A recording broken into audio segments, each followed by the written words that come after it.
रायगड जिल्ह्यातील महाडमधील बालमित्र मंडळ आणि महिला मंडळ पेठेचा राजा यांच्या वतीने कोंझर येथील जिजामाता माध्यमिक शाळेत मोफत शैक्षणिक साहित्य वाटप करण्यात आले. सामाजिक आणि सांस्कृतिक क्षेत्रात आपला वेगळा ठसा उमटवणाऱ्या या मंडळाने यंदाही आपला सामाजिक वसा कायम राखला आहे. या कार्यक्रमाला मंडळाचे अध्यक्ष सुयोग पोरे, नवनिर्वाचित नगरसेविका अक्षया हेलेकर, मुख्याध्यापक संतोष इनामदार आणि शिक्षक वृंद मोठ्या संख्येने उपस्थित होते.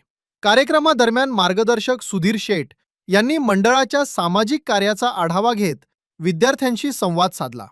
केवळ अभ्यासातच नव्हे तर क्रीडा क्षेत्रातही विद्यार्थ्यांनी विशेष प्रगती करावी असा मोलाचा सल्ला त्यांनी यावेळी दिला. मैदानी खेळांसोबतच इंडोर खेळांमध्येही विद्यार्थ्यांनी नैपुण्य मिळवावे अशी अपेक्षा त्यांनी व्यक्त केली.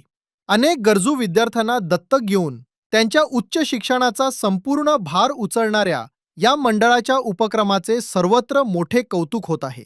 या मदतीमुळे ग्रामीण भागातील विद्यार्थ्यांच्या चेहऱ्यावर मोठे समाधान पाहायला मिळाले.